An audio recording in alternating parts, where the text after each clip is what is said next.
रायपुर में चल रही बागेश्वर धाम के पंडित धीरेन्द्र शास्त्री की कथा के दौरान फिर नागपुर में उन्हें मिले चैलेंज का जिक्र हुआ। पंडित शास्त्री ने कहा कि लोग उन्हें पाखंडी और अंधविश्वास को बढ़ावा देने वाला कहते हैं। मैंने ऐसे लोगों को रायपुर आने का चैलेंज दिया था, यदि वो आए हैं तो सामने आए। इसके बाद उन्होंने मीडिया कर्मियों से भीड़ में से किसी महिला को लाने को कहा। इस महिला की समस्या का पर्चा उन्होंने पहले से लिख रखा था। दरअसल नागपुर में सामाजिक कार्यकर्ता श्याम मानव ने कहा था कि धीरेन्द्र शास्त्री अंधविश्वास को बढ़ावा देते हैं। अगर उनकी टीम से जुड़े लोगों के सवाल के जवाब वो दे पाए तो 30 लाख का इनाम देंगे। खबर आई कि इस चैलेंज के बाद धीरेन्द्र शास्त्री नागपुर से भाग गए थे। इसी के जवाब में शुक्रवार को धीरेन्द्र शास्त्री ने रायपुर में दिव्य दरबार लगाया था। खुला चैलेंज किया कि श्याम मानव रायपुर आए और देख लें कि वह कैसे लोगों की समस्या का समाधान बताते हैं।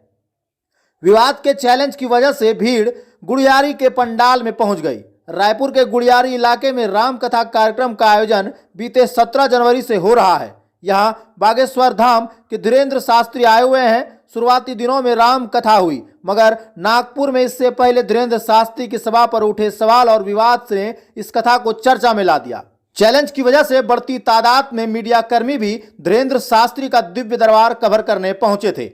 धीरेन्द्र शास्त्री ने दावा किया कि कोई भी मीडिया पर्सन खड़ा हो, चारों पंडाल की भीड़ में से किसी को भी उठा ले आए, उसकी समस्या के बारे में पहले से ही पर्चा लिख देंगे और उसके बारे में सब कुछ बता देंगे। इसके बाद उन्होंने एक कागज पर कुछ लिखा और पत्रकार से कहा कि किसी को भी ले आए। और जब मंच पर आई महिला रिपोर्टर ने एक बीमार बच्चे के साथ आई महिला को भीड़ से उठाया, उसे मंच की ओर ले जाया गया। मंच पर जब महिला आई तो धीरेन्द्र शास्त्री ने रिपोर्टर से पूछा कि जिस महिला को आप लेकर आए हैं, क्या उसके बारे में जानते हैं?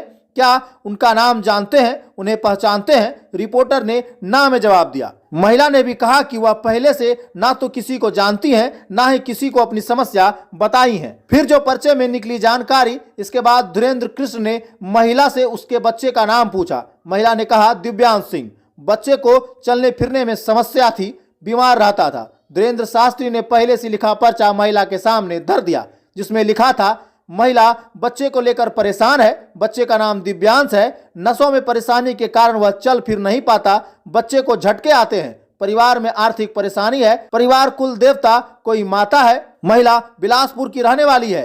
उसने यह समस्या होना स्वीकार किया। इसके बाद धीरेन्द्र शास्त्री ने महिला को 2 मंत्र बताए और कुल देवी की पूजा करने की सलाह दी।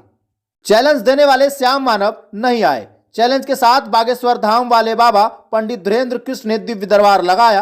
धीरेन्द्र कृष्ण ने कहा कि नागपुर वाले को मैंने रायपुर आने को कहा था, यदि वह आए हैं तो सामने आओ, तुम्हारी ठुटरी बांध देंगे और तुम्हें गीला करके भेजेंगे। नागपुर के सामाजिक कार्यकर्ता श्याम मानव ने धीरेन्द्र कृष्ण पर अंधविश्वास फैलाने का आरोप लगाया था।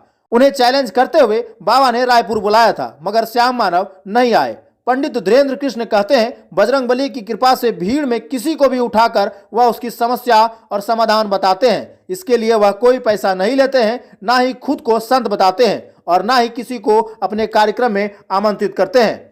यदि आप अभी तक धीरेन्द्र शास्त्री के बारे में कुछ नहीं जानते हैं तो थोड़ा सा हम बता देते हैं। मध्य प्रदेश में बागेश्वर धाम के एक चंद्रकालीन प्राचीन सिद्धपीठ में 1986 में ग्रामवासियों द्वारा मंदिर का जीर्णोद्धार कराया गया था। इसके बाद सन 1987 के बीच में ग्राम गढ़ा के बाबा सेतुलाल महाराज उर्फ भगवान दास महाराज निमोही अखाड़ा चित्रकूट दीक्षा प्राप्त करके बागेश्वर धाम पहुंचे थे। इसके बाद सन 1989 में एक विशाल यज्ञ का आयोजन कराया गया था। 26 साल के धीरेन्द्र शास्त्री बताते हैं कि उनके दादा के जमाने से चला आ रहा है। यहाँ उनके पूर्वज दरबार लगाकर लोगों की समस्या का समाधान बताते थे। अपने धार्मिक आयोजन के जरिए शास्त्री 60 लाख लोगों का भोजन एवं 30 लाख लोगों के मन की बात को पर्चे पर उतारने का दावा करते हैं। बागेश्वर धाम ग्राम गढ़ा छत्रपुर जिले में स्थित है। सोशल मीडिया पर धीरेन्द्र शास्त्री के वीडियोस बीते 2 सालों में काफी वायरल हुए हैं और वे मशहूर भी हुए हैं।